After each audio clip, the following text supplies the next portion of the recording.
Some of the world's most powerful people are scared. Recently arrested Madam Ghislaine Maxwell has videos and evidence that implicate royalty, politicians, and celebrities in horrible abuses of minors.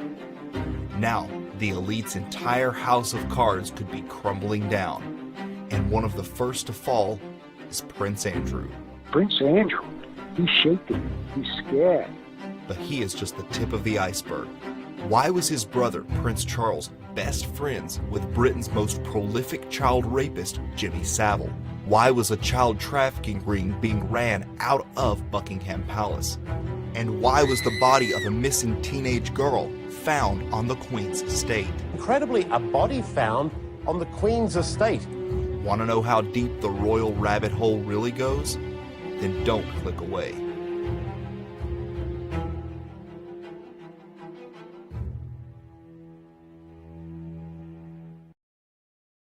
In a different time, they would have gotten away with it. Epstein's conviction, the Lolita Express, the creepy island would all have been swept under the rug, while the complicit media looked the other way. But this is the 21st century, and the internet wasn't about to let them off so easily. Social media, blogs, and YouTube continued to expose the operation, forcing the mainstream media's hand. Now millions of people are waking up to the reality of elite child trafficking and the fact that some of the most influential people in society are involved in unspeakable horrors. Enter the British royal family. Movies, television, and Netflix desperately sell the public a fabricated image of them as respectable people to be looked up to and admired. But now, it is undeniable that the Queen's son, Prince Andrew, was close friends with Ghislaine Maxwell and a frequent visitor to Epstein's properties, where he engaged with underage sex slaves. Now, royal lawyers are working overtime to try and mitigate this crisis, all paid for by the British taxpayers. And that is only the tip of the iceberg. Ghislaine Maxwell is charged with 6 counts of sex trafficking of victims as young as 14. Ghislaine Maxwell, she's got evidence against so many important, famous people that the rich and famous Prince Andrew, he's shaking. He's shaking. Took down his website this week. He's scared, very scared. This is a catastrophe for the royals. They have exposure here that's great and deep. And Prince Andrew is a very serious problem for the royal family. Now, what do you do in a circumstance where he's being accused repeatedly of raping these poor little girls? The FBI has urged Prince Andrew to sit down with them and discuss what he knows about what went on at Epstein's properties, but he refuses. Ghislaine first befriended Andrew at college and was a frequent guest at Buckingham Palace, where she often failed to sign in as required of visitors. A fact that was highlighted recently with the discovery of a photo of her and shamed actor Kevin Spacey sitting on the Queen's throne. Spacey has been accused of raping several underage boys. Andrew splashed down £500,000 for his daughter Princess Beatrice's 18th birthday in 2006. On the invite list was not only Ghislaine Maxwell and Epstein, but also convicted sleazebag Harvey Weinstein. Great company these people keep. We know that Ghislaine was with Prince Andrew as recently as the spring of 2019. Long after Epstein's operation was revealed. Andrew's predilection for young girls was an open secret among the elite. Here's a clip of Johnny Carson making a joke about it on The Tonight Show. Hi, this is Johnny Carson asking, you have a daughter who's a really good-looking chick. Well, you may be able to change her life and improve your financial status, because Prince Andrew is looking for a new girlfriend. Just drop a nude photo of your little nymphette in a self-addressed stamp envelope and mail it to Royal Affair, Buckingham Palace, London. During an interview in 2015, before his official campaign announcement, Donald Trump hinted at the horrors that went on at Epstein's Island, calling it a cesspit, and saying, quote, "Ask Prince Andrew about it." In the Q&A, well, I think he's got a problem. I mean, what do you think the problem will be? I don't know, but that island was really a cesspool. There's no question about it. Just ask Prince Andrew. He'll tell you about it. The island was an absolute cesspool. So, the Clintons are friends and he's of been yours, there right? for many times. The royal family has had close calls before. An elite pedophile ring, similar to the one ran by Epstein and Ghislaine, was operated inside Buckingham Palace, in which underage victims were groomed and pimped out to members of the royal family by one of the butlers. It wasn't until 2008 that the police caught up with the Queen's own butler, Paul Kidd, who ran an underage sex trafficking operation out of Buckingham Palace. But the abuses don't stop there. In the early 70s, a 16-year-old boy got an opportunity to work at the prestigious Buckingham Palace. But shortly after his employment with them, he began to change. Eventually, he told his parents he had been sexually abused by members of the royal household. According to a former Metropolitan Police officer, an investigation into an elite pedophile ring was covered up in the 80s when it was revealed that a member of the royal family was involved. He was told by a fellow Metro policeman that the whole investigation was shut down by Crown Prosecution Services. The Sunday Express went further, however, and talked of a palace secret that could bring down the monarchy. The rape allegations were made to Princess Diana by a valet called George Smith, who said that he was raped by a servant of Prince Charles. However, it is believed that George Smith made other allegations of an even more serious nature, that the Queen intervened to stop those allegations coming out in court. Take, for example, Prince Charles's uncle and mentor, Lord Louis Mountbatten. After his death, unsealed FBI files revealed that he was a pedophile and serial abuser of children. The authors of War of the Windsors state that Lord Louis Mountbatten had the nickname Dickie, and for good reason. Philip's uncle Dickie was the last viceroy in India, where he was a known pedophile who sexually exploited young working-class Indian peasant boys. Another book, The Kincora Scandal, connects Lord Dickie Mountbatten to a child prostitution vice ring in Belfast, Ireland. Authorities failed to intervene at the Kincora Care Home for Boys until 1981, despite reports over the years of child sexual abuse. The operators of the Kincora child prostitution ring were eventually convicted in 1981 of the ritual sexual abuse of defenseless young boys who were sold like prostitutes. No charges were ever brought against the VIP customers of royals, politicians, lawyers, and judges. Belfast citizens finally had reason to celebrate when Prince Philip's pedophile uncle was killed by an IRA bomb planted in his boat. In fact, it is he who introduced Jimmy Savile to the royal family. Savile was a serial sexual abuser of the worst kind, preying on children, the elderly, and even dead bodies. He is said to have been the most prolific sexual abuser in the UK. He was best friends with Prince Charles. He was also a procurer of children for the British royal family. Well, I've just been writing an article about it for the last 2 days, going out over the weekend, and I've headed it Jimmy Savile, Doorman to the Cesspit. You could say doorway to the cesspit as well, for reasons I'll explain.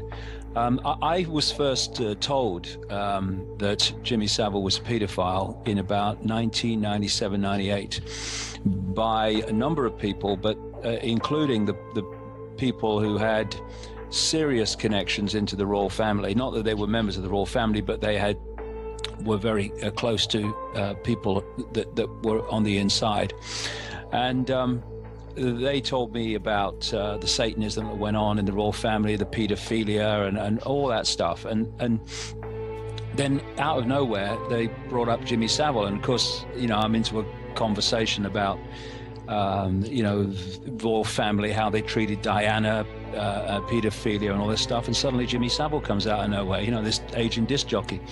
And I obviously asked the question, where does he fit in? And they told me about not just his pedophilia, but his necrophilia. He has a thing about having sex with dead people. And it was pointed out quite rightly to me, why do you think he volunteered to be a porter and a volunteer in hospitals, particularly the one in Leeds? Because it gave him access to mortuaries and dead people, basically. But the biggest story, the biggest picture story, is that he was a procurer of children. And he procured them for the royal family. He procured them for people like Ted Heath, who is exposed as a Satanist, paedophile and mass child killer. And he was therefore untouchable. If you look at some of the quotes that he gave at various times, he said he was untouchable. And he gave an interview for Esquire magazine in which he said, the thing about me is I get things done and I work deep cover. I've known the royal family for a million years. He was talking about his connections to the royal family and how he was a regular visitor to Buckingham Palace, Kensington Palace, Highgrove, the country estate of Prince Charles. This sicko was actually knighted by the Queen, and after he died, Prince Charles gave a public tribute to him. He was even used as a moderator during his marriage to Diana. Princess Diana hated Savile and especially loathed the fact that he was refereeing her marital spats with Charles. When Diana married Charles at the age of 20, she entered into a world of horrors she could never have imagined. She was trapped in a gilded cage with a family of pedophiles. The royal family despised Diana for her kindness and the fact that she was so loved by the people, and they were not. Ghislaine Maxwell and Prince Andrew bullied Diana relentlessly. Maxwell even bragged to friends about making Diana cry and said glibly, quote, "We hated her." But Diana was more clever than they thought. She threatened to reveal what was going on in Buckingham Palace to the world. She had planned a major announcement shortly before her staged accident. Their evidence was dynamite for the royal family.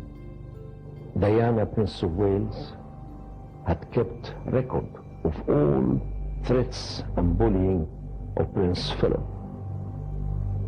She had also recorded evidence of serious sexual offenses which took place inside the royal household. The Queen herself has been implicated in the disappearance of native children from Canada. In 1964, Queen Elizabeth and Prince Charles traveled to British Columbia and visited the Kamloops residential home for Aboriginal children. According to eyewitness William Coombs' signed statement, the Queen arrived with no photographers and little fanfare. 10 of the smarter children of the class were taken for a picnic by the Queen and never seen again. There's Kevin Annett, a pastor who's been warning about the abuse of children in Canada, but with links back to Britain. He's now been banned from Britain. And links to the Crown as well. Our Queen and Prince Philip going out to Canada and taking 10 children from the smart class of a school, and those kids never been seen again, and made to kiss our Queen's feet. Earlier, Prince Philip traveled to California and made a special request to visit the Bohemian Grove, the notorious elite campground where a ritual sacrifice is performed every summer in front of a giant stone owl. A special meeting of the Grove was convened for the prince, with a very limited guest list. On New Year's Day 2012, a dog walker found a body on the Queen's Sandringham estate. On the Queen's estate in Sandringham. The cause of death not yet known. Royal correspondent Max Foster joining me now from London with more on that. How bizarre, Max? Absolutely, a real murder mystery, isn't it? Apparently, a dog walker discovered some human remains on the estate on New Year's Day. It is open to the public in many places. Only around the house is it very private and secure. And this happened about a mile away from the main gates to the house. So it is in the Queen's backyard, you could say. This is what the police told us about it earlier this morning. I think the circumstances indicate that she is probably the victim of murder. The body has been in situ for some time, but again, the experts are here to establish exactly what that time frame is. It turned out to be that of a teenage girl who had been missing since August. The case got little media attention in the UK and was quickly hushed up. The police referred to it as a quote-unquote complex inquiry, and no one was ever charged in connection with the girl's murder. Who knows how many other bodies are waiting to be found on the Queen's various estates. The Windsors, or more accurately, the Saxe-Coburg-Gothas, have long been involved in Satanism and pedophilia. Illuminati survivor Arizona Wilder said in an interview with David Icke that she had witnessed satanic rituals participated in by Queen Elizabeth and the royal family. All I could pick up was that for some reason there was a malevolence towards Diana. And Diana, I had never seen at a ritual. I wondered what she knew about all of this. What have you seen the royal family do, the Queen Mother, and the other people you've seen in the rituals? What have you seen them do? I've seen all of them drink human blood and consume human flesh, and they have their own goblets in which they have blood, and these goblets are encrusted with jewels. And they also have their own daggers, and that the dagger goes into the goblet, and they stir the blood around with it, and it's also a symbol of a phallus going into the vagina when they're doing this. And I've seen them do this, and some of them have even, like the Queen Mother I saw with, she had her own, it's between a very elaborate ornate chair or a throne kind of thing brought in for her to sit. And because before these rituals actually start, there is a kind of people move around the room and talk, or recognize one another. It's a formal kind of a ritualistic setup, the way they talk and the way they introduce each other. It's like a court.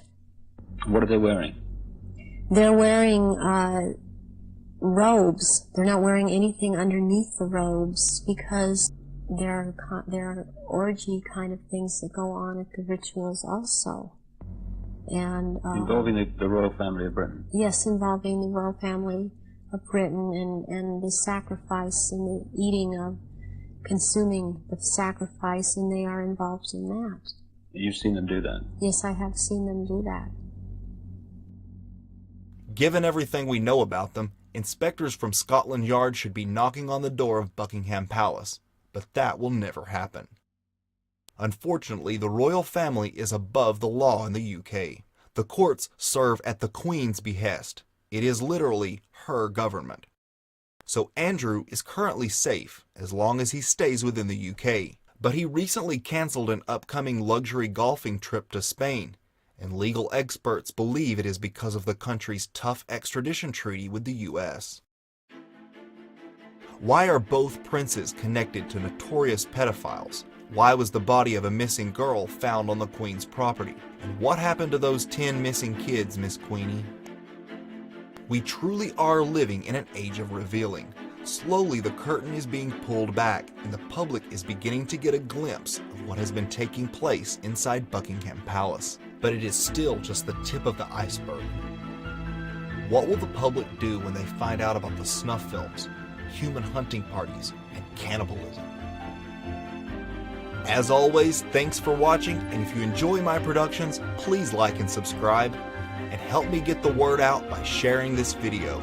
If you would like to support this channel and help me make more videos, please head over to patreon.com where you will find members-only videos.